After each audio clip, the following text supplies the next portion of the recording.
Hi everybody, it's Romania Black, and yeah, Lord of Mysteries.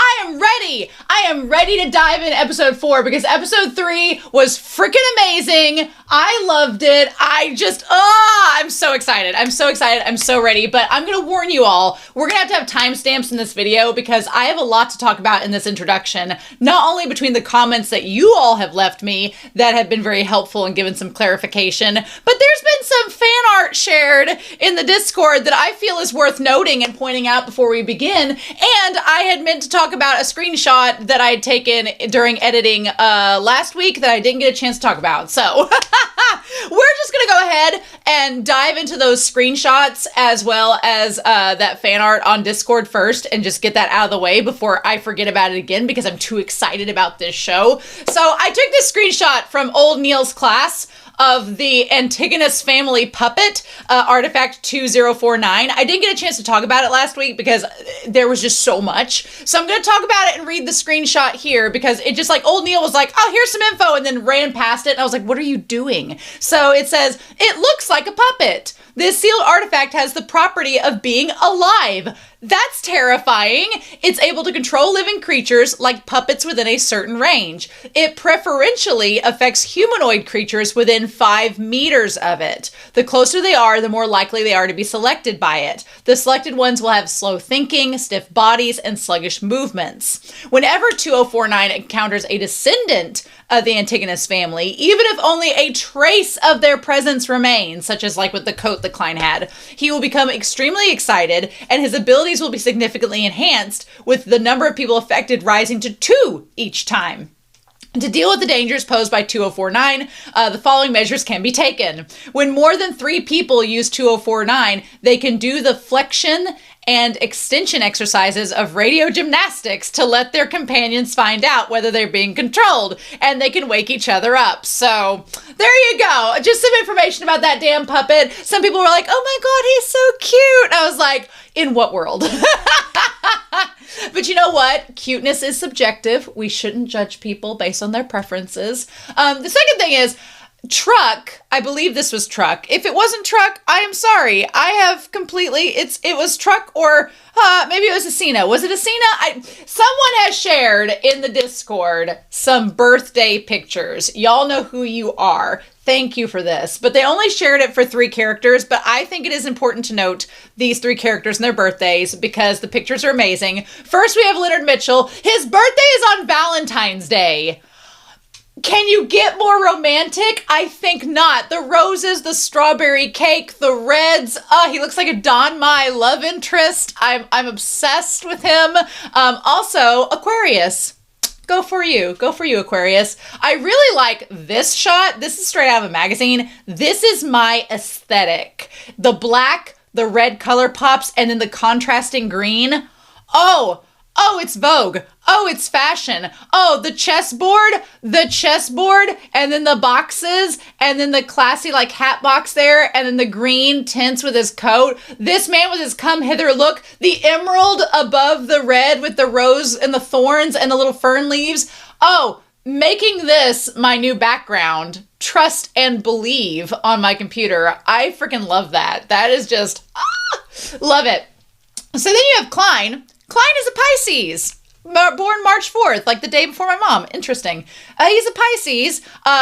Truck noted that Pisces and Aquarius kind of butt heads sometimes, but I'm like, my 2 best friends are a Pisces and an Aquarius, and they get along really well. So, I don't know. Sound off down below, Pisces and Aquariuses. But yeah, so I really like the mirror glaze that's on the orange cake that Klein has. I like, it also has a city skyline, so tying back to his life before he was transmigrated. Super cute. And then his whole thing is about tailoring, which I'm like, oh yes. He has like, if you look in the reflection, there's like his city, like his actual life look. And then here he is like in his tailored steampunk look with his different outfits. There's a black cat. Love that, where that's from. And then he has like coins and little like shoes and ribbons, and it's just, and then the little clock behind him. I'm all about it. I'm all about Klein Morietti's with the golden, and his has an eye. Like if you look at Leonard's has like the emerald, and his has an eye, which is Like a cat's eye.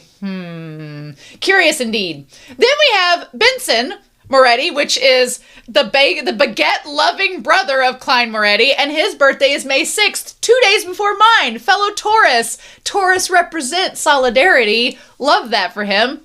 He has a mirror glaze and kind of like the orange, chocolate orange motif as well. But he also has like pears on his plate, which is kind of cool. Like that. I'm not a pear fan, but, you know, to each their own. And then his, it shows him like with the newspaper and the flowers. He's got like lemons coming out of his grocery bag. He's cute. I like Benson. He's cute. I hope we get more with him. He seems like an attractive guy. I love this style. Whoever the artist is doing this, like the long form, like the portrait versions of their birthdays, I love it. It looks kind of retro, but it's got like this, like, I don't know, it just looks like an old retro 1970s magazine. I'm kind of here for it. I love that style 100%. So thank you for sharing those. Hopefully as we go, we'll get some more birthday images to share here in the channel. I'm excited. But now that we've done that, we need to talk about some comments, because I've got some comments from episodes 1, 2, and 3 that y'all have left. I have not got a chance to look at the YouTube comments for episode 3 yet, but the mods have already been like, spoilers. So I don't know if there will be much to check next week as far as comments go.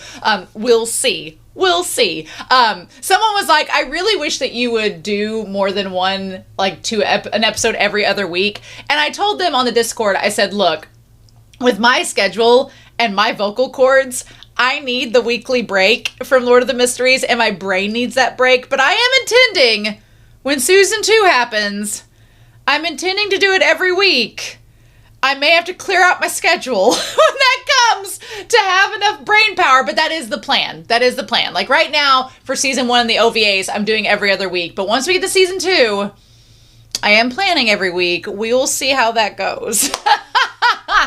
But yeah, so Frankie Fasson for 1781 for episode 1 says, I'm not sure if anyone said this, but I felt to lightly explain something I thought you got confused about. This 2 sequence 9 potions are as the Hanged Man said they are, but they are in sequence 9 potions of 2 pathways. Yes. So I think that I did note that in a future episode, and the one girl wanted the spectator one, and then he had like, I think he had the sailor was the other one. We'll see. We're going to see those 2 characters again eventually in this season, I am sure, and we'll probably get some clarification then. Sunray535 for episode 2 said, the seer potion ingredient list, particularly hemlock, caught my eye. And I agree with you, Sunray. As someone that studied rhetoric, I immediately thought of Socrates as well. I was like, I wonder if that's going to get brought up. Socrates, charged by the Athenian oligarchy for corrupting the youth and impiety, was given 2 choices: drink hemlock or recant his words. Socrates stuck to his beliefs and died rather than to retract, going down in history as doing so.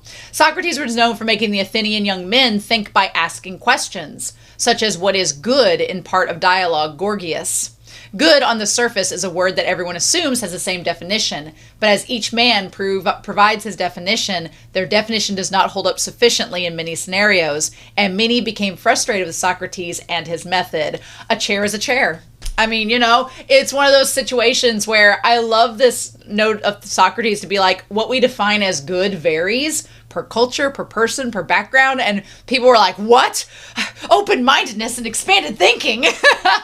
Because you can't control the masses if you realize how morally gray everything is. You know? We know that Zhou Mingri, aka Klein Moretti, is an inquisitive individual even before taking the potion. He likes to define terms such as he did with the tarot reading by the Beast Tamer. Quote, what does free mean? Is basically what he asked the Tamer before he proceeded with the divination. So yeah, I feel like the seer pathway is perfect for Klein and his inclinations. So I'm going to be very curious to see where we go with that. But yeah, thank you for that comment. Anime Annie for episode 2 says, when I was learning about the languages used, Loanese, at least visually, made me think a lot of the amalgamation between Cyrillic and Greek alphabets, while ancient Hermes reminded me more of the hieroglyphics, and Hermes I likened to runic languages. As someone that went through a phase of learning Quenya, Sindarian, and Khuzdul, the Elven and Dwarven languages that Tolkien created, bless you, because what a trial. In my teenage years, the moment I saw the alphabets, I knew I was going to be hooked on this series. In this episode, Leonard and Klein speak Loanese, aka Mandarin, to each other, but that moment when he calls forth his power, when it looks like he's doing a domain expansion, the voice actor isn't speaking in Mandarin, but rather in the fictional language of Hermes. That's wild. That's just wild. The fact that these characters and these voice actors are speaking in languages that technically don't exist. I guess they do exist because the author has created them, but wild. Absolutely crazy. Little aside, I do find the Nighthawk's facade name interesting, especially within the period-style European and British architecture and clothing that seem to be loosely based off the Victorian era of the 1800s. Blackthorn is a native plant here in the UK that is from the rose family. They grow as dense, thorny bushes, and the fruit they produce is used to make sloe and gin. In actual Victorian Britain, gin was one of the first popular drinks, with some historians saying that Londoners drank up to 14 gallons a year on average. I'm going to be real with you all. I don't drink hardly anymore at all, but when I did drink, I did not like gin. Gin was too dry. I don't like dry drinks. Dry liquors, no. And gin was way too dry. Although one of my really close friends, she still drinks and she likes gin a lot. And I'm like, can't do it. But interesting to note. So thank you, Anime Annie. Yeah, the language stuff is wild to me. No cover for episode 3 says Klein's topaz pendulum isn't a sealed artifact, it's a basic tool for divination. Maybe the cat's eye in his picture there was also tied to the topaz. Maybe. Be Happy for episode 2 says to say that during 150 years, people tried to decipher and understand what's written in the diary, and for Klein to read it because it's basic Chinese is hilarious. This somewhat solidified Klein supposing in episode 1 that Emperor Roselle was a transmigrator like him from China. I think that's kind of cool. The idea that we don't have it confirmed, but the idea that the Emperor, that Gustav could have been a transmigrator as well is interesting. I've read other Donmai where there were multiple transmigrators in a series, so we can't say it hasn't happened, so could be it.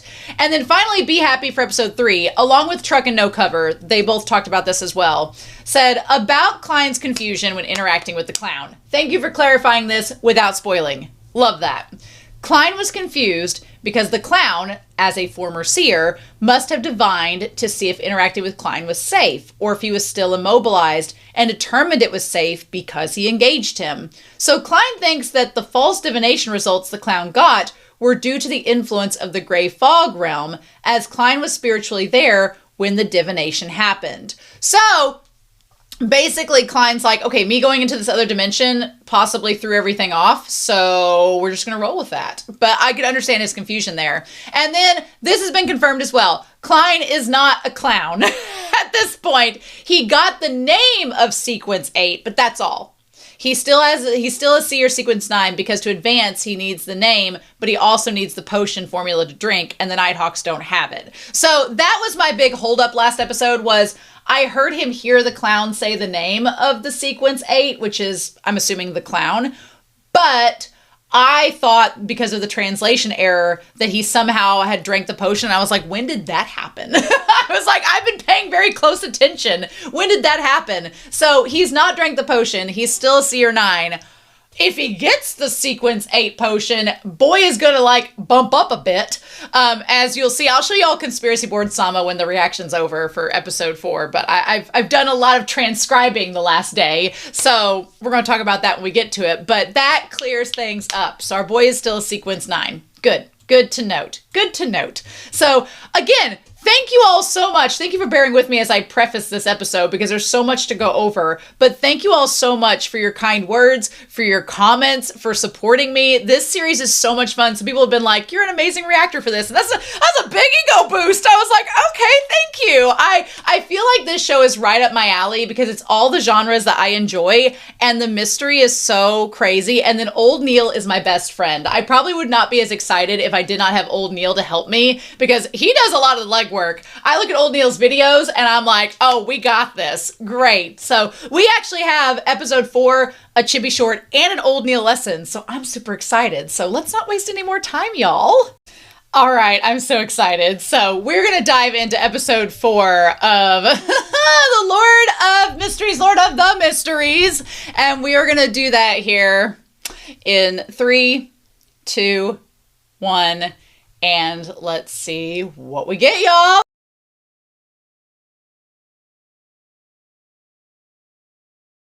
Hey everybody. So before we dive in to Whiteboard-Kun, I just want to let you see Conspiracy Board Sama and how he's getting constructed. We have the deities of the free Iwatobi Swim Club that are watching over as this is, but this is Conspiracy Board Sama. He is massive. He's about, like, I'm 5'8". And here's where we are. Like, I'm 5'8", so he's about a 6 foot tall board that can contain the purveyors of all information. There's some toys for my dog, but this tiny corner here so far is reserved for Lord of Mysteries, where we're at in the first 3 episodes. So we have like all of the pathways. We've got the world geography stuff. We've got some general notes that I'm going to add to. We have the spirit vision over here. We've got stuff about the corpse collectors, about the seers, about the Nighthawks with the sleepless. So we're getting all this formulated. It's just, it's gonna probably fill up by the end of this season. So anyway, back to Whiteboard-Kun and the discussion of episode 4. Okay. I cleaned Whiteboard-Kun up and here we are already. I erased everything for the first 3 episodes, everything. And in one episode, this is where we are again. I fully anticipate that I'm just going to just clean Whiteboard-Kun off and add to Conspiracy Board Sama every single week, and that's what we're going to have to do. Oh my gosh, I'm going to be real with you all. After last week with episode 3, I thought to myself, you know what? We had a pretty eventful episode. We had the clown, we had Leonard and Dunn and Klein and everybody taking on this crazy dead soul that our dear dude had become. We're probably going to have a calmed down episode. No, it did not calm down. The only thing that calmed down is that Dunn and Leonard were sadly not present, which I was, shedding the single tear for because, Leonard was sorely missed, let's be real. But I do like this episode because Klein gets to face off against a threat by himself, which, if Klein is going to end up being as supreme as he's making himself out to be, then he's going to need to be able to defend himself without having to rely on Leonard and Dunn. So this episode was a nice way of showing that Klein is able to do that, but we just got more complicated and more things got revealed, and now there's some divine stuff getting involved, and I'm like, what? And they had to end the cliffhanger with Dunn saying that whatever that deity or being was, we're going to talk about that. But there's lots of things going on behind the scenes, and I want to kind of break down. I've kind of tried to break this apart into 3 areas. Also, over here we have the spirit vision, which we're going to tie back to it in a little bit, because I'm glad I kept the spirit vision in my notes. I was like, am I going to need that? Yeah, he's using it all the time. So hopefully we can break down this episode and it'll make a little more sense to everyone. But we're going to put ritualistic magic over in this corner. Then we have our stuff about honorific names, which comes up in this episode. And then we have our spirit vision and our information about mystery priors, which old Neil has given us info on. And we're going to put that here. So, and there was stuff about this Aurora Order, which we need to get into.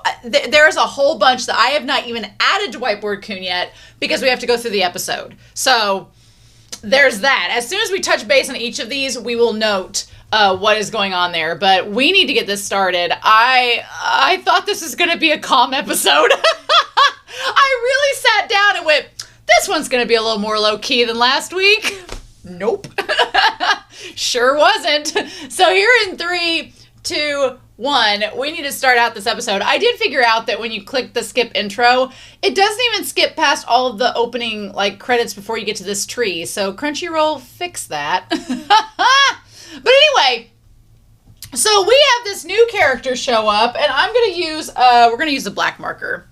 Feels appropriate, the black marker for this week. So we have, we're going to put this stuff about the Aurora Order. We're going to put that over here and get that lined out whenever we get to it. But I don't know. I had suspicions that Professor Eric was kind of involved, but then when they said Mr. Z, I'm like, oh, these could be very different people. So we're not going to get, Professor Eric is just going to go over here in the corner. We're going to put baby in a corner for now and not worry about him this episode. And if he turns out to be connected to all of this, then you will know here, first and foremost, that Romania had suspicions. So we get our dude Vincent old Vincent, we're going to put him over here. I had vibes about him, but we're not ready to talk about those yet. Anyway, so it's a tall, dark, stormy night, and he's like, tearing your soul to pieces will be my greatest mercy to you. So there's a shadow there, which makes me wonder if that is connected, like the lightning flashed and there was a shadow. Yeah, there's a shadow looking over him, which is the Oracle. So at the very end, we have this idea that the Oracle is this shadowy figure that is able to control, that was controlling Vincent and wants the notebook. Everybody wants this damn notebook for reasons, and now Klein and his organization have it. So yeah, I'm curious. I'm very curious. I don't know if the shadow of the Oracle has anything to do with like the shadow that's attached to Leonard or the shadow that's attached to the professor. I don't know if they got dealings with the Oracle as well. If Leonard turns out to be a double agent, I will be so sad. I will be so sad. Hopefully that's not the case. Let me offer an explanation in my defense. So I didn't realize at first that this was Vincent until we saw his hand later on. And even then, for a brief moment, I didn't connect that this character, because I thought their hair was different, that it was Vincent too, but it is. Yeah, you can see him. The Antigonous' family's notebook is very strange. No matter what we do, it's just a regular notebook in our hands. So let's add a little bit to that. So apparently the notebook is, it only quote unquote works for select few. I'm assuming those in the Antigonous family, or possibly someone like Klein, maybe. Possibly. We'll see. But it's just a regular notebook in our hands. And so he said that's why we found some sacrificial lambs to investigate it. Okay, so we get the Welsh, the two that were in episode 1 that were Klein's friends. They were given the notebook to investigate what was going on with it. And you can see Klein at the table with them. So the original Klein was doing something, but the foolish sacrifices died. Yep, and now the notebook is in the hand of the Nighthawks. Okay, so basically, what's curious is that Klein got out of that situation, and he didn't immediately die, but he shot himself. I don't know what exactly the circumstances were yet. That's been kept a mystery, but anyway, it seems like whatever the notebook is involved with is pretty creepy. Okay, so had he already lost a finger? Keeping you fools around will only be a hindrance in our master's return. Oh, okay. So apparently the Oracle, we're going to make a little note down here, wants their master to return. And the notebook is somehow going to allow that to happen. Okay. So is it like a Ghostbusters thing with Vigo? Bringing him back to life? I don't know how that works. But, ugh. And so, like, there's still one lamb left alive. He handed the notebook to the Nighthawks. He must have discovered something. Poor Klein. Klein is like, ah, shit. I love that our poor boy is like, Joe is like, I stumbled into the body of someone that's in a lot of trouble. So apparently they're like, okay, we still have Klein to work with. He might have discovered something. We can still target him. I'll deal with the lamb as soon as possible. Find the notebook for you, so please forgive me. What's interesting is Vincent says he's going to dispose of the lamb, but I'm like, you just said the lamb might have figured out something. So wouldn't you want to keep the lamb around to question rather than just kill him and take the notebook back when that lamb you're sacrificing could give you the information you need? I don't know. That seems like a pretty sketch thing to do. But he's pretty desperate in this moment, so maybe he's not fully thinking it through. And he says, this is your last chance, which he ends up failing and then gets killed by the Oracle. So yeah, this episode's called Magic Mirror, which the whole time that this was going on, all I could think of is the magic mirror being like, even the girl Selena has like the red hair like Beryl or like Molly from Sailor Moon. This whole premise of this episode felt very much like a Sailor Moon thing where Queen Beryl is like using an object to try to like gain energy for the Negaverse from the people using it. And the magic mirrors very much felt like that. Like everybody gets, like Vincent seemed like Nephrite or something, like giving them all the mirrors being like, yes, I forget which the blonde, short-haired blonde minion of Beryl is. It's not Zoisite. It's not Nephrite. It's not Malachite. Regardless, maybe is it Jeffrite? Anyway, call him Jeff. But anyway, it seemed like a Sailor Moon plot where they all get the trinkets, they all cause them to get possessed by negative spiritual energy and then go haywire, and then Klein, aka Sailor Moon, has to save the day. Only Leonard, aka Tuxedo Mask, isn't there to throw a rose in this episode, so what can we do? But Klein's able to handle it on his own. Good for Klein. But yeah, so then we get Neil. You know what? I feel as if someone should call out Neil on using his ritualistic magic in very unethical ways, such as paying off his debts. Paying off his loans using magic seems like a violation of some ethics. I don't know if Dunn would approve of that, Neil, but it does its job by explaining what should happen in the ritual anyway. I do think it was funny that it's interesting. He's like, try to observe and remember the details. So let's talk about this. So ritualistic magic, as we talk about in the episode, is a general mystical ability. It is mainly praying to external forces of power, aka a deity or a special entity that is used for specific advancements or supernatural effects. So if you need to get some Deus Ex Machina stuff going on, here you go. Here's your chance of doing that. And there, as he talks about in his class, there are 3 ways that you need to do, 3 things in preparation you need to do to make the ritualistic magic work. So step 1 is you have to identify a deity to pray to. In this case, it's the goddess of the Evernight. So she's the one that they're praying to in this episode, except for our girl Miss Justice and Mr. Sailor Man, Hanged Man. They're praying to Klein. So we're going to talk about that when we get to it. But ordinary people who are not Beyonders, they have to pick a time and day in which the ritualist magic is supposed to help. So they're supposed to pick a time and day that these things occur. Like, please protect my son as he flies on the airplane tomorrow at 3 p.m. Like that. But if you're a Beyonder, you can bypass that.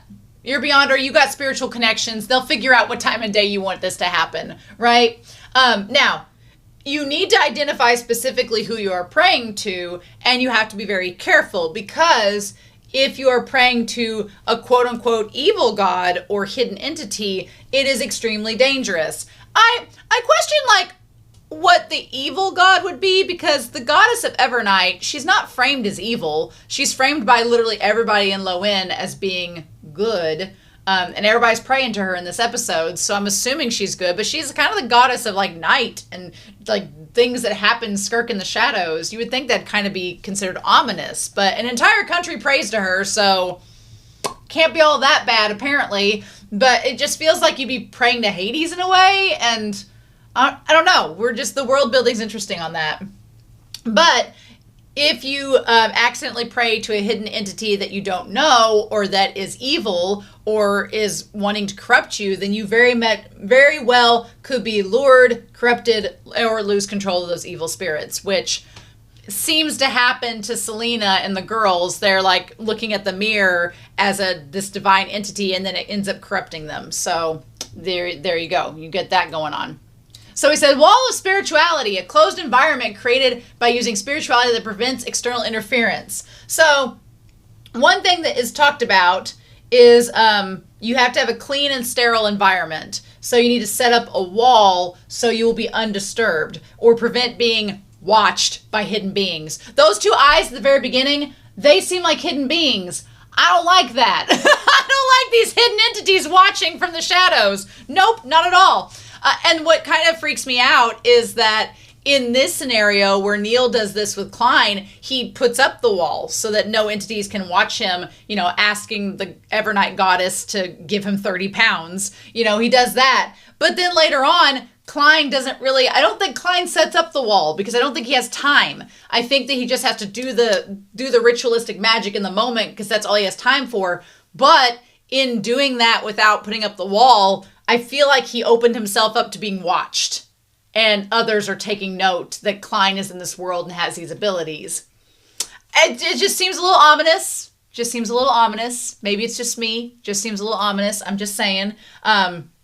But anyway, the other aspect that we talk about in this is that the biggest taboo, never attempt to communicate with the unknown. That's the thing. Don't attempt to communicate with hidden entities. Don't attempt to communicate with what you don't know. Which, oddly enough, you have Miss Justice and Mr. Hanged Man. Did they technically do that? Because Klein's not a known deity. He just gives them his name and moniker, which we'll talk about in a minute. And they just went ahead and prayed to him. So that seemed a little dangerous. Luckily for them, Klein's not going to possess them or anything, or he doesn't have the capacity to do so. But still, he makes the note that you should not attempt to communicate with the unknown. Now, here's the thing here. As Neil says this, I'm just now noticing this. Look at how he's framed with this shadow behind him. I don't like this shadow thing being attached to Leonard. I don't like this shadow thing being attached to Eric. I don't like this shadow thing that looked like the oracle that Vincent was talking to. That seems like it would function in the hidden entities realm. That's not good. So maybe I'm wrong. Maybe the shadow is just a coinky-dink from the candles and it's just an aesthetic thing, but I don't like this shadow thing. Until Leonard explains to us what it is, I don't like it. You slide down a slippery slope into the abyss where you will remain awaiting death. So yeah, he very much establishes that you've got to be careful who you talk to, otherwise you could end up sealing your fate. So there's that, which is a fun time. While we're on the subject of the ritualistic magic, we might as well talk about the Mystery Pryers because this kind of relates to that. So let me adjust my seat here so I can tell you all about the Mystery Pryers. The Mystery Pryers, make sure my mic still is picking up my voice. It is, yay! So the Mystery Pryer pathway is ritualistic magic, divination, charm creation. So cool. I like that it's different than the Seers. It's more about creating magic than using magic to attack others or for your advantage. So that's interesting. It says that it's about magic, witchcraft, and astrology. So you better believe that Neil knows all the horoscope compatibilities, 100%. So it also, if you are a Sequence 9 Mystery Pryer, then you have full reverence for extraordinary power, meaning you can balance. He basically talks about in his class that you have to balance the reverence and knowledge and pursuit of such with also not losing control. So he's like, don't get too hasty, don't get too ambitious, learn what you need to do, but also be kind of humble, because if you ain't humble, you're gonna die. So that's good to know. But the Sequence 8 is Melee Scholar, which Melee usually means battle, doesn't it? Or maybe Melee means something different. Am I wrong?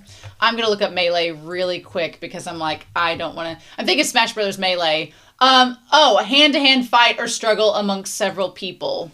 Okay, so I guess maybe it's close combat as a scholar. Interesting title. But it's basically where you specialize in uncovering secrets behind things. Things is very broad, and I don't know how to take that. But then, the Sequence 8 doesn't seem like that much of a boost from Sequence 9. But if you get to Sequence 7, which is Warlock, which is freaking cool and badass as a name, then you can mess with illumination, weeding, which I'm assuming is something to do with like using herbs and stuff, purification, soul summoning. That stuff sounds pretty bitchin', and you can use various spells. So basically, the Mystery Pryer, something that I was like, I don't see the benefit of this, actually has more uses than you would imagine. So that's kind of cool. Nice. Glad we've established that with good old Neil. But anyway, going back to the ritualistic magic, you have to first identify the deity that you're going to pray to. Then you got to prepare the materials, which is where the whole warlock thing advancing comes in. So you can use herbs, you can use powders, you can be like Neil and have an MLM with essential oils, or you could use hydrosols. What the heck is hydrosols? Your girl is learning things today. Hydrosols are flower waters. Oh, so like rose water and stuff. Okay. But you can use that, and you basically want to appease the deity. So if the Lady of the Evernight's into the white powder, you best be giving her the white powder. The Goddess of the Evernight wants her cocaine, give her cocaine. So basically you have to arrange the altar after that, where you light 2 candles for the deity and a candle for yourself, which I thought was kind of cool. It kind of relates in Christianity to like the Father, the Son, the Holy Spirit, and kind of relates to like a unity candle whenever you get married, where you each take a candle and you light one to become one. That's kind of cool. Thought that was interesting. But yeah, I like the idea that he makes the like flame blue there, which, talk about this later. Old Sailor Man, he lit 4 candles. I'm like, are you doing this incorrectly, sir? Did you not do the ritualistic magic like you were supposed to? I don't know. They also said that if you don't want to use 2 candles for the deity, you can also replace them with items that the deity is closely associated with. So I felt like that was kind of foreshadowing that maybe in the future that Klein won't have 3 candles and so he's going to have to use something in replacing of it. Maybe that happened in this episode today. We'll take a closer look. But once you've done steps 1 through 3, you're ready for your ritualistic magic. And the big thing is, don't be greedy. Ask in moderation. So basically, it's kind of like genie wishes. You can't ask for, the world. You're not going to get it. So like Neil asking for a 30-pound debt, easy peasy lemon squeezy. In Klein's case, he just asks that Selena is purified. So asking for 1 person to be saved, that's not asking too much. That's not greedy. That will work. And then, like in the case of Miss Justice and Mr. Hanged Man, them asking Klein, there's a little less not greedy, but still within the realms of acceptance to protect Klein. So there you go. So yeah, and then he's like, there we go. Praise the lady. Praise the lady indeed. Get that goddess. And so now here's the thing. There is a little bit of, I know I said religious psychosis in the reaction. I do get a little bit like skeptical when people say that everything is, every little thing is a divine intervention. Like, for example, him being like, I prayed to find money and I found a wallet with lots of money in it. And then the trick is when he gives the wallet back to the owner, he gets exactly what he asked for. And sure, you know what? I'm Christian. Maybe those might be divine interventions. They might be. They also could be exchanging one's kindness and getting, reward. I do kind of believe in some cosmic karma, so I'll take that. I'll take it. Klein seems very skeptical. Also, this guy that gets the wallet back, is he going to be important? It looks like he has a mustache, so I don't think he's Vincent. But maybe he'll be important in the future. Or maybe he's just a rando. I do like Klein being kind of like, he looks a little smug there, being like, oh, what are you going to do now, Neil? And Neil looks at him like, just wait, sonny boy. Like, I do like that shot of Klein there. Klein had some really good shots in this episode. And the guy gives him 30 pounds to relieve his debt. And that's the power of magic. Which you could also argue with human kindness and decency lends itself to magic as well, as one does. He's like, I saw ignorance and shamefully weak trust in your eyes just now, but do you know our motto? As a mystery prior, do as you wish, but do no harm. I don't think the seers have that same motto. Anyway, so we go next to where Klein's talking about Roselle's diary said the key to potions. We're going to talk about potions here. The key to potions is digestion and action. Which, him telling that to the Hanged Man, I was like, the Hanged Man thought that was some pretty pertinent information. Which, if you think about it, nobody really knows what the diary says except for Klein, because he can read parts of it. So I could see why he'd want to find the diary in its entirety, because then once he has that, he can figure out a way to get home, because maybe Gustav has wrote something in there that would be of use. But he's like, you have to first digest the potion and then you have to act on it. He's like, well, the Mystery Prier's motto implies acting, but he's like, how have I been acting as a seer? And so he's like, I need to probably be acting more using the potion and its powers, and that might help to activate its abilities and help me out using it even further, whatnot. Of course, the more you use it, I'm sure the more chances are that you might lose control. So that's going to become a balancing act as we go. So we meet some people. We meet Angelica. Angelica is the Divination Club receptionist. We get to meet her.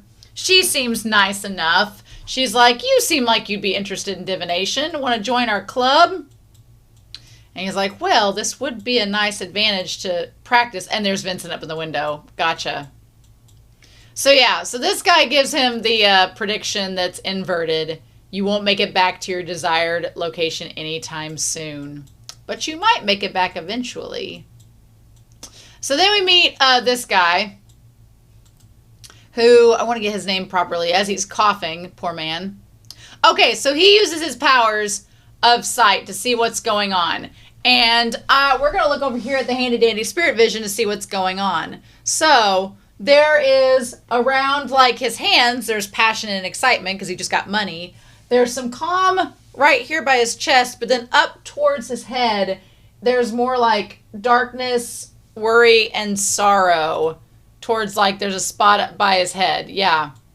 He's like, you might want to check your lung out. There's some darkness going on there that might be hurting your health. And he's like, oh my gosh, are you a herbalist? And he's like, I'm a seer. So he gets the receipt, gets welcome to the club, and Klein is excited. They're like, our outstanding seer, Mr. Vincent, said you would come. It must be you. But Mr. Vincent's divination class is about to end. It's on magic mirror divination, which again, this part here felt very much like Sailor Moon, giving them all these mirrors that can be used to like suck their energy or use them as sacrificial lambs later, Also with his like pointy haircut, he reminds me of Nicholas from, again, the Care Bears movie. I quote that movie way too much on this channel, but it really has inspired me. And so his hair just looks like Nicholas once he has the book with the face in it. Go check out the 1980s Care Bear movie to know what I'm talking about. So, the Evernight goddess is called the Lady of Crimson, Mother of Secrets. I think that's interesting. The Empress of Disaster and Horror, the Mistress of Calm and Silence. Those seem... I'm sure they all view her as great, but when you say she's the Empress of Disaster and Horror, doesn't strike me as a very, like, peaceful deity. But sure. And they're like, we use incantations with 3 descriptions to represent the 7 Orthodox gods. Okay, so we have Hannes Vincent. So yeah, Lady of Crimson, Mother of Secrets, Empress of Disaster and Horror, Mistress of Calm and Silence. So they're using the 3 names to like try to get her to show up. Okay. Everyone here is a worshiper of the Evernight goddess. As long as we chant the goddess's name, we'll receive guidance. And so Klein's like, it's fine. They're praying to the 7 Orthodox gods. That's a safe form of divination. As long as they're not evil or hidden entities, as long as they're, like identified deities, then we're okay. We're fine. Klein's like, it feels a little cultish in here. And then when you look at him, like everybody else has these green around them and the red, but then he has some like purple up top. Like he's got some, and so does she. She has some purple as well. Like there's something wrong there. And then he hands her, yeah, he's very healthy everywhere else. He just has some problems in his head. Well, that is going to prove to be very, very, very true. So yeah, he gives her the box. She runs off. And then he's like, well, I wonder, maybe my sense is playing tricks on me. No, I don't think so. Always trust your gut, Klein. Always trust your gut. I hope this lesson is taught. I hope this episode has taught him that. So yeah, Vincent with his dark under eyes and spiky hair looks in no way, shape, a villain. So he says, also he has this Eye of Sauron looking globe, which in the birthday picture, Klein's like portrait had the big like golden eye in the middle, which kind of looks like this orb. So I don't know if there's anything to that. He's like, for this hope, you confuse and exhaust yourself. He's like, well, how do I overcome this? Your self-suppression, self-limitations, gathering and family. So, you know, the gathering we see with everybody there and the family, he gets this hint from Vincent, which I'm sure is planted and intended as a trap to get him to show up to go to the birthday party. And being as intuitive as he is, he puts two and two together thinking that that's going to be the solution when Vincent has convinced him the entire time. Also, Vincent charges a lot of money just for one session. Being a little greedy, sir. And then, okay, so in this picture, we saw him with, like, at least one hand. He had one finger cut off. But, okay, you didn't see the other. So there's his thumb, first finger, second finger. You see the one finger and then the other one together. Okay, so it's the two. It's like that. At first, I thought it was three fingers. But no, yep, that definitely shows he's the guy from the very beginning. So then we get this one little panel about the Aurora Order, which I did not have time to read, so we're going to look it up now. A newer organization appeared in the last 200 to 300 years. Okay, so it is 200 to 300 years old. All right. They worship the true creator, believing that the creator did not completely perish, but left behind a core existence that is the true creator. Okay. Oh, the hanged giant is the representation of that being. Oh, that's what Dunn saw at the very end. Okay, so the true giant is a representation of the true creator. And that's what Dunn saw through the dream with Vincent at the very end. Okay, they believe all things have godhood, and that the life of a human is a journey of the psyche. Oh, okay. As long as one is willing to listen to the teachings, they will understand, discover, and focus their godhood and ultimately become angels, ascending beyond reality. Okay, so they believe that humans, you know, it's more about the journey than the destination, but they believe it's about the destination. It's about humans becoming angels and transcending to reveal essentially their godliness. Okay. Members of the order more or less have distorted thinking patterns. No matter how normal they may appear in everyday life, they are in actuality hidden madmen. This organization possesses the secrets suppliant pathway. Okay, so is that a new pathway? Okay. So pathway is secrets suppliant. Okay. Interesting. So that's a pathway that we don't know much about. So basically the Oracle could be a member of this secret suppliant pathway. Okay. What is... I feel like today is like a vocabulary lesson. What is... Okay. So a suppliant is one who makes humble, earnest, and respectful requests or petitions. Okay. A suitor or beggar seeking help, mercy, or favor from someone in a position of authority. So it's almost like they're like basically asking for, they're locating the secrets of the world, maybe? Is that what it is? It seems kind of similar to Mystery Pryer. Okay. Maybe we'll find out more about that as we go. Klein has a lot of bird motifs. Skella ties to these little white doves, checking in on him. But he's like, okay. So then he basically maps out his plan, which is crazy. So we're going to put, so the master to return. I'm assuming that the master to return is the true creator, and that's what they're going for, is to get the true creator to return. Assuming. We're going to go with that for now. So Klein says that as a seer facing divination seekers, money is the catalyst to the potion's digestion. Well, of course it is. He's like, I got to make some money. So act as a seer and finish the principles of a seer. So here is his, here's his actions that we have. He's like, I'm going to act as a seer and I'm going to finish the principles of a seer. So that's step one. That's what I've got to do. The core of my act should be, in the eyes of everyone else, I'm a respectable and a real seer. So I also like the way his room is set up. I love the mosaic lamp and everything. He's like, the way back home is hidden in that gray fog. If you notice the gray fog, that table in the center had tons of chairs. I'm like, are those chairs all supposed to represent the 22 pathways? I don't know.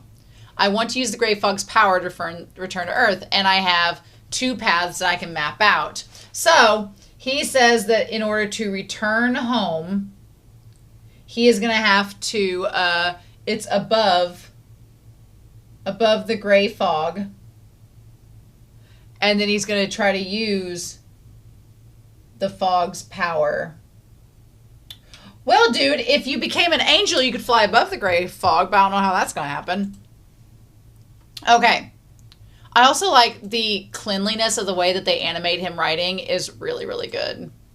So he says, first I have to digest the potion, then I have to continue advancing to see if I can use my powers to control the gray fog. I love how he looks here where you got his little face all scrunched. That's cute. But that way, finding clues on the clown potion and subsequent potions will be key. Yes. So then his next plan, he's like, advancements as a Beyonder take a very long time. So he's like, I need to next go to, he says, digest potion. He's like, I need to digest the potion. And then I need to advance to clown. Okay. And then I need to raise my powers. And then from there, that will lead to some self-sufficiency. Okay. So then he's like, rely on, what about external powers? What do I do about that? And then he says, luck enhancement ritual is the ritual offering 4 main dishes. Okay. So then we had the luck enhancement ritual. And he said there that there were ritual offerings and there were 4 dishes. What does he have written here? Okay, my second option is amend the descriptions of the luck enhancement ritual. So he has entities to pray to: the immortal Lord of heaven and earth, the sky Lord of heaven and earth, the exalted Thirch of heaven and earth, and the celestial worthy of heaven and earth for blessings. So, okay. I don't know if those are worth writing down at the moment. But he's like, content for prayers. Loss. He's like, I could link myself to the gray fog and use the incantations to borrow the fog's powers. So he's basically like, if I can use the powers to control the gray fog, maybe I can get back through that way. Maybe I can do that. He's like, but what description should I use? So then he questions if he should tell the fool. Yeah, so he's like, what incantations can I use? I love that shot of him looking and seeing like his sister and his brother in this world in that moment. I want to like get a picture of that. I forgot to take a screenshot of that earlier. But yeah, that's pretty cool. So he's like, what incantations can you use? So he says, these are the ones that he chooses. So he says, the fool that doesn't belong to this era, which is referring to himself. The fool that doesn't belong to this era. And then he says, the mysterious ruler. The mysterious ruler above the gray fog. All right. So we have that. And then he's like smiling, going, okay, the king of yellow and black. I'm like, why does he choose yellow and black? Are those just his favorite colors? I mean, in the birthday art, yellow and black are tied to his character. So, who wields good luck? Okay. Who wields good luck? Okay, so maybe he chose yellow and black because those are his favorite colors. And he's like, I want good luck because it's a good luck enhancement ritual. Okay, he says, if all goes smoothly, I can amend the entire prayer and go straight home. Sure thing! But yeah, then somebody comes to the door and he chucks it into the fire. So like, I am with Klein. I am very much the type of person I have to write things out to remember it. As you can see from Whiteboard-Kun. So, interesting. So then, who shows up but this doll? It is clearly a turtle. It is clearly a turtle. I've watched Teenage Mutant Ninja Turtles. Those little paws, those are turtles. But sure, Melissa, you call that a girl. You call that a baby doll. I'm sure. I like that Melissa is an inventor. I kind of like that she has all this, like, she's doing her STEM major duties. I like she's got this prowess of inventing. That's fun. And he's like, yeah, I've got to go to work. And she's like, you've been really busy lately. We haven't really had a chance to hang out together. And so Klein, it like tugs at his heartstrings a little. And he's like, well, sure. I'll go hang out at your friend's birthday party. Because one, it is unfair that I've not been hanging out with you. And two, I also was given this divination information from a guy this morning. Might help me and assist me in this moment. That's really cute. I like that little like head pat scene. Nice. So then he's like, first I need to have a meeting because, it's Monday. So he goes back to the land of the fog in this area where this thing looks like a compass and decides to meet with Miss Justice and the sailor. I'm still not over the fact that when Klein, our precious angel being, goes to this other dimension, his entire demeanor completely shifts. Like he just does the Gendo pose and he has this deep ass voice that I'm not used to him having and then meets with them. Also, I like the red and blue. I like the contrast between the two of them. Nice. So they show up. It's like, good afternoon, Mr. Fool. Good afternoon, Mr. Hangman. Good night afternoon, Miss Justice. Okay, so we get a name. Yes, Alger. Alger Wilson. Folk of Rage. What? So, okay. Let's put them down on here. We have Alger. I'm glad I can call him Alger now. Alger Wilson. Alger Wilson is a sailor pathway. So he's already advanced past sailor and into Folk of Rage. Well, that's crazy. I guess that's referring to like the seas, the storms. And so that's sequence 8. Okay. Getting some headway. And then he's like, okay, and he looks at him. Oh, I love the storms, like just the instant like waves that are surrounding him. Yeah, he's got some, he looks calm, but he also has some dark energy surrounding him. His deep blue sea of surging storm and waves. Then we look over, and Miss Justice is as quiet and calm as a lake. What's really cool is in this moment here, if you watch him, he's using his vision, his divination, and so it's amplified by the fog. But then, like when he opens his eyes go back to normal. That was a really cool twist. Nice. So he's like, congrats, Miss Justice. And she's like, well, thank you, Mr. Fool. So we get her. We don't get her name yet, though. She's just a Sequence 9 spectator. Sequence 9 spectator. She's taken the potion from Alger. And then it shows there's like a blue wolf, or it looks like a dragon. It is a dragon that shows up under spectator. And then over by his, it shows the sailor. And then his, by the way, his being this eye that has no pupil, that's pretty crazy. Maybe that explains the eye that's on his under his name for Klein. But yeah, the pupilless eye is crazy. He's like, what does that mean? It's incomplete. And the other two are overlapping. So she's like, is there anything I should be aware now that I'm a spectator? I'm glad you asked, maybe not after you took the potion, but glad you asked in the moment, girl. So Mr. Alger Wilson says that a spectator will forever be an onlooker and has to have a detached attitude. So with spectating, you have to be detached and you are also an onlooker, meaning that you have to be objective.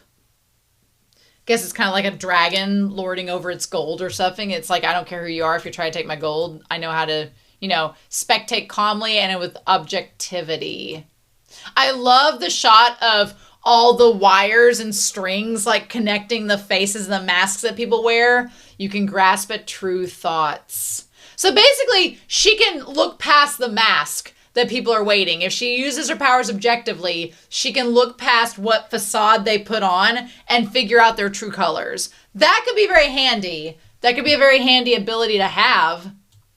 But could she use said ability against Klein to see through his facade of being the fool? Maybe that's foreshadowing of what she could do. He's like, that's equivalent to some level of acting.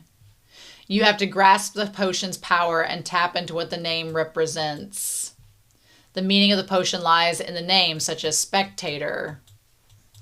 And then Klein's like, let me add to that, saying it's not about grasping, but it's about digesting. And it's not about discovery, but about acting. And Alger's like, how'd you have all this knowledge? I've been looking for this knowledge forever. I love the way that he's outlined in blue. It's about imagery. That's the key to digesting. And he's like, digesting and acting. Like, Alger has an epiphany talking with Klein. He's like, thank you, Mr. Fool. Your hint is as valuable as my life. Mr. Alger is he's tall, dark, and handsome. I don't mind seeing more of him. If he gets into the harem as well. And she's like, well, my second question is, what happens if an animal drinks the potion? I love the way Alger looks going, what did you do? What did you do? How did this happen? And they're like, Miss Justice, what have you done? And we find out that her golden retriever, of course it's a golden retriever. Of course you have a golden retriever named Susie, which Susie is such an adorable golden retriever name, would drink the potion. Apparently, if the likeliest possibility is the dog either dies or turns into a monster, since none of those things happened, they just end up gaining the ability to speak and take on, like, more humanistic qualities, apparently. Or they become the dog from Up. So, interesting. I wonder if the fact that it was a spectator potion enabled that to happen. I don't know. She's like, well, thank God my dog won't die. So then she says, lately Lowen's royalty and nobility have been looking to reform. My father, they believe it's ministers' stupidity are causing productivity to plummet. So we find out that in wherever she's from, which is from the capital of Leon. So is her dad the king of Leon? Of Loen, I keep wanting to call it Leon, but Loen. They want to reform. And she's like, how do we do that? So maybe she's the princess of Loen. And it's destabilizing society. And so Klein's like, look, I didn't study sociology or study socioeconomics, but from my 21st century knowledge, you need to mark out skilled, reliable individuals who could serve the kingdom and its people. I love the representation of the palm holding the scales of justice. I love that. You should have a high-level examination and call it the higher exam. Sure. I love how he's tracing it back to his own life and his own world, which is like a modernized society. And, meanwhile, Alger and the Miss Justice are like, you're so learned. You must be so wise and old. And it's like, no, he just has access to technology and ideas that are not, he's ahead of his time. He's like, consider it a down payment. Klein is super cocky when he's in the fog world. He gets super cocky down here. And they're like, what would you have us do? And he's like, so here's my assignment. On my behalf, receive Gustav's secret diary. And I like that in this moment, Alger, who knows about Roselle's secret text, because he's like, it's a diary? He has some info on it. So Alger, he knows a little on Gustav, which I would assume so because he's getting the potions and stuff. So he's probably done, he seems like he's done his research because he's also giving, explanations and answers to Miss Justice. So he clearly seems to know what he's talking about. But yeah, he's like, how can he understand it? So this guy, Alger, is on to Klein thinking, okay, can this guy interpret these things? Can he understand Gustav's diary or his secret text? If you have spare time on Sunday, if you've got some spare time on Sunday, just on a whim, if you get some free time, if you're bored, do some ritualistic magic. Pray for a good dream. And if it succeeds, we can alter it slightly next time. So when you're unavailable for gatherings, you can request an absence. And she's like, oh, what's the incantation, Mr. Fool? And then he says, the fool that does not belong to this era, the mysterious ruler above the gray fog, the king of black and yellow who wields good luck. And so that's when Alger says a 3-part honorific name. So, with honorific names, old Neil's class teaches us that when you do a summoning to control specific beings or forces, in this case to help out Klein when he needs the Deus Ex Machina to come in, you have this. But here's the thing. If the point is invocation and making sure you do it to the deity accurately, it's sufficient to recite 3 segments of the honorific name during prayer. Reciting the full name draws direct attention. So the more accurately you do it, based on what you've been told for the incantation, the more powerful it's going to be. And Klein specifically told them what to do. Here's where it gets crazy. So if you're just, a sequence 9 on up individual with no honorific name, you don't respond to summoner prayers, it's not going to work for you. But Klein kind of supersedes and goes above that, because if you're not a true god, you use a 5-part honorific to receive a, summons or prayer.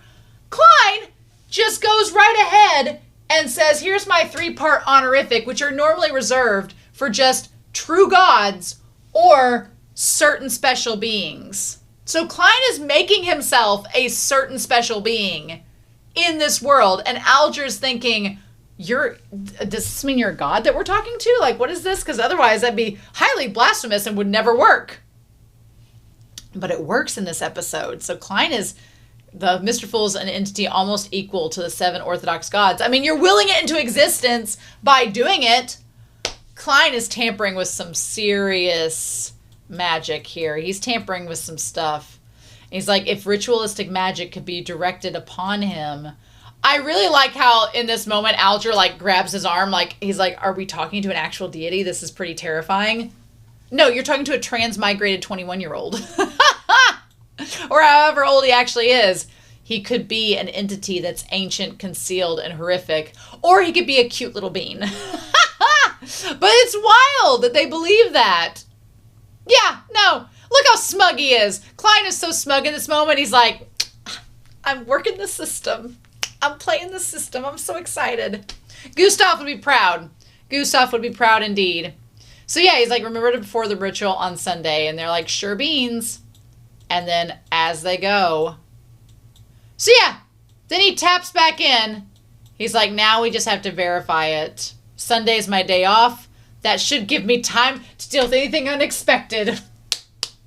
Nice. He's like, I got Sundays off. Let's go to a birthday party and see if things kick in. And then he says, I hope this doesn't alert the mysterious entity deep within the fog. But what? Because here's the thing. The part of it is, if you don't put up a wall, if you don't establish true boundaries, then yeah, you could be alerting the mysterious entity. The mysterious entity in the deep fog.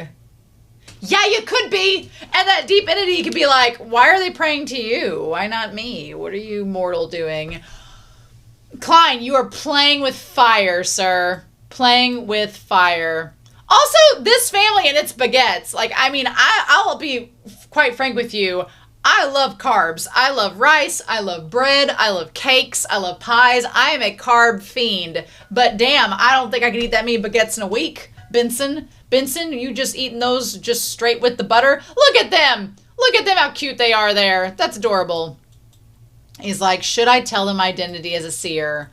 I'm kind of glad that he decided not to by the end of it, because I definitely think that them knowing he's a seer would have them, 1, worried for him, and 2, would put a target on their heads. So I'm kind of glad they don't know. Do I think they're going to find out by the end of the season? Quite possibly. Yeah. Also, this family's all about thumbs up. I wonder if Klein taught them that, if he was like, you do this when it's good. Thumbs up. Because they're just thumbs upping everything. Meanwhile, Melissa makes them go pick out a birthday outfit. Girl can't show up to another girl's birthday party wearing clothes she already owns. Are you kidding? The fashion of it all. So yeah, her dress is super cute. And then they go to the friend's party, Selena's house on July 15th. I wish this had came out like right around the same time to match up. Selena Wood. Nice. She's super cute. I like her little purple dress. Purple with red, such an odd combo. And then she gets her genetics from the dad, so we establish all of that. And she's like, I have this cool occult gift. I want to come show it to you. These little girls in there are occult trinkets, I tell you what. So, of course, she's like, man, your brothers are hotter than you said they would be. And he's like, how did you describe us? So we have Selena's friend Elizabeth, the one who's gotten her all invested in all this cult magic. And then they all come in and the party starts.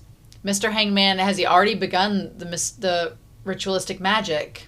He did not wait around. He started immediately on this fine Sunday. Him using the 4 candles is interesting. I thought you were only supposed to use 3, but fair enough. Also, the decor of where he's at with the chains and everything. I get such like a Davy Jones vibe, and it kind of fits with him being a sailor. So excited to see where this goes. But yeah, the party looks amazing. Very posh, very Victorian. Everybody's bringing out all the food and everything. The meat looks a little bit more rare for my taste, but whatever. So anyway, as Klein he sees Melissa, she's like, I'm hoping you guys could use... I like that Melissa's like, you know, it's cool that you hit on my friend, but she's only 16. She's too young for you. And Klein's like, Part of me is like when she suggested that Klein was going to like date Elizabeth and the meat fell right off the fork. I was like, girl, you got to see the forest for the trees. Klein ain't going to be dating any of your girlfriends.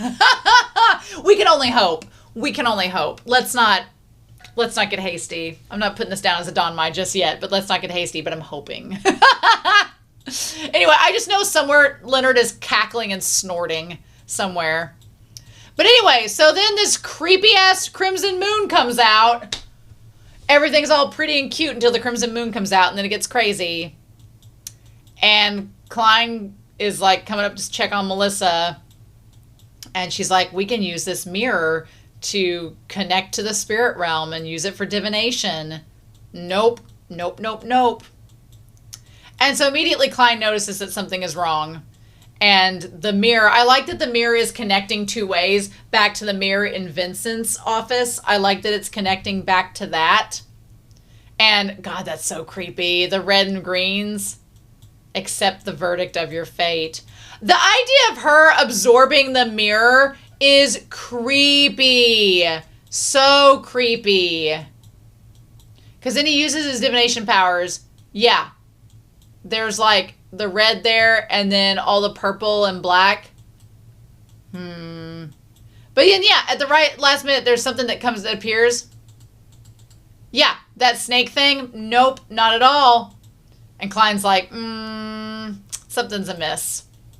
This was actually the snake demon that like inhabits Selena is so creepy and just kind of gross. Like the mirror absorbing into her. Ew. Nope. Not a bit. Nope. Not having it whatsoever. Not having any of it. But you know what? I'm actually really proud of Klein. He comes in and uses the charm to like put Selena to sleep at first. And then he gathers all the materials. He does exactly like Neil tells him to. He grabs the 3 candles. He has a nice clean environment. He's doing everything he's supposed to be doing. Saying, you are the Lady of Crimson. You are the Empress. Now, what he says here, does he do the 3 monikers? He says, God, Evernight Goddess, you are the Lady of Crimson. And he says, you are the Empress of Disaster and Horror. I am your loyal guard, the shield that fends off the dark. I am the terror that flaps in the night. And the long spear that stabs at evil in the silence. I love that. Nice. He kind of established, he's like, I'm here to do your bidding, milady. And then at this point, like, Vincent is worried that he's going to be in trouble if he doesn't, like, use magic even more. So he, like, he, like, stabs his own hand to get more power, sacrificing more and more blood. And Klein fights back with, what did he have there to fight back with? What did he establish? he like released, it looked like some liquor maybe, and some ink together onto the page that forms this incantation. Nice. That whole thing with the hair was really freaking cool. I loved, and then when she used the hair and started to like use it as, because he tried to shoot through it, which kind of worked for a second, but the moment he gets strung back by the hair and attached to it, the hair going into his skin, no, that is a body horror that Romania does not want in her life. That was terrifying. No, thank you. Blech. No, not at all. Not at all. Nope, that was gross. You escaped mercy by the death granted by my master. You received beyond the powers that weren't yours to have. You sinful sacrificial lamb. What did you discover within the notebook?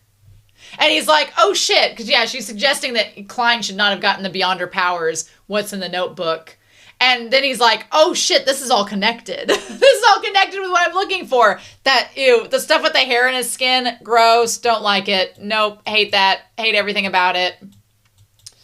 And so he tries to reach for the gun. He's like, what do I need to do?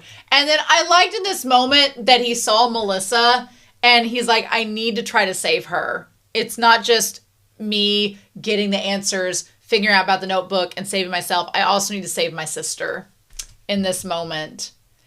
And so he was about to lose, honestly. He set up a good Deus Machina. He set up a Deus Ex Machina to see if it would work, and it did. It wasn't just the sailor, though. It wasn't just Alger. It was our girl. Our girl from beyond, the mysterious ruler. She remembered everything. And remembered, like, the prayer. And in that moment, I love it. I pray for your aid and I pray for your grace. Love it. Girl got ready. Miss Justice, she not only got ready, got up, got prepared, got everything on the tables ready for the ritualistic magic, she dressed for the occasion. She's like, I gotta get my ritualistic magic dress and hood on, as one does. Also, love it. And she has 4 candles too. Interesting. Which, he established earlier that he was gonna have 4 parts to the offering. So I wonder if there's a tie with the 4 candles, if there's a reason for doing that instead of the 3, but I guess interesting, because that ritualistic magic usually has 3 candles, but he's requesting 4. I wonder if that's a thing. Grant me a good dream. And Vincent's like, what the hell is going on? And he's like, he's down to his last straw. And so out of desperation to try to defeat the magic that Klein has been retaliating with, he sacrifices the arm that had the fingers cut off and just rips off his own arm. No big deal. Nothing crazy. Just trying to get any last ditch effort of magic to work in that moment. But Klein is like, nope. I'm praying for the power of dark and night, the power of crimson, for the goddess's loving grace. Cleanse your devout believer, Selena would. I think it helps too when you're using ritualistic magic towards a deity that's known, that you establish that they are a devout believer in you so that you're more apt to do said magic. I think that's important. It's just the idea, it's like Inception. Klein is getting prayed to, and then he's praying to the Evernight goddess to cleanse this person who is also trying to do this. This series is wild. Absolutely wild. But it works. I liked the snake motif that came out in that moment. And then the mirror falls out. And I love him shooting the mirror. I love him shooting the mirror. And it cracks on the side with Vincent through his own mirror. Oh, it's so good. It's so freaking good. Love it. Love it, love it, love it. And then, yeah. And then the deed is done. I did miss Leonard and Dunn a lot in this episode, but I was also really glad that Klein was able to take care of himself. That was really nice. I appreciated that quite a bit. So yeah, he's like, I didn't think the 3-part honorific could be directed at me using the Great Fog. The Great Fog. Well, it did. Your hypothesis worked. Dude, you're making yourself a deity. I don't know if not for that. Even if the act requires it, my identity as a seer should be kept secret. I don't know. Everything he just did kind of seemed like what was going on with the Aurora Order, saying that they, humans can become angels and transcend and have their own godliness. Klein's actions kind of lend to that a little bit. So I don't know. I don't know what we can do with that. I guess we need more episodes to kind of see where it's all going to go. But he's like, I can't put my family in harm's way. The realm of mysticism is too risky. So yeah, things did not work out well for old Vincent. He did not end up leading up to his end of the bargain. And then Oracle Order, Oracle 22, Mr. Z, those eyes. Oh my God, those eyes are creepy. They are creepy indeed. So we have Oracle 22, Mr. Z. That's interesting. Wow, how many oracles are there? Is it like as many oracles as are in the world currently, or is he the 22nd oracle? I don't know. That's creepy. Yep. Accept your master's grace. And then, yep, he kills him. So there's that. So Dunn goes at the end of this episode to investigate, saying that he suspects Vincent has ties to an evil order that's eyeing the Antigonous family or notebook. Which, yes, indeed. Is it weird that he looks kind of peaceful there? Did anybody else notice that? He looks kind of peaceful in that moment? Like he looks like he's just sleeping a little bit? I don't know. They're the same as the incantations in Selena's house. What kind of evil entity is the true creator? So, we're establishing that the true creator is one of these evil gods that they talk about. Okay. We're going to see on that. And then Dunn decides to invade his dreams. Now, we've been seeing throughout several episodes these translucent feathers, and I can't figure out who the translucent feathers are connected to. If the translucent feathers are the true creator or the true giant looking in and following from the shadows. The idea that there are entities in the shadows lurking. I know that if you believe in a religion, you believe that like God's always watching and things like that. But just the tangibility of it in this series makes it a little creepy. I don't know. And then he sees all the feathers, turns around, and there's this hanging upside down like an upside down Jesus. With all the rings around them and this big ass eye. That's a lot. That's a lot. There's like, it looks like a moon, like a half moon, or rings around him. That's crazy. Yeah, there's like multiple rings there, like 1, 2, 3, 4, 5, 6. That's crazy. And then Dunn's like, oh shit! Dunn's like, I don't know what to think about that. Yeah. The representation of the true creator. Sure. With the Cyclops eye. I don't know what to think. Yeah, okay. So, yeah, there's this big feather that covers over it. I want to go back and look real quick. It looks like an eye within an eye. Like its entire face is this gem. And inside the gem is this singular eye. But it kind of looks like the gem that's in Klein's like name on his birthday thing. I'm going to pull that up. That's Vincent's. I got to go back and pull up Klein's. It kind of looks like it a little bit.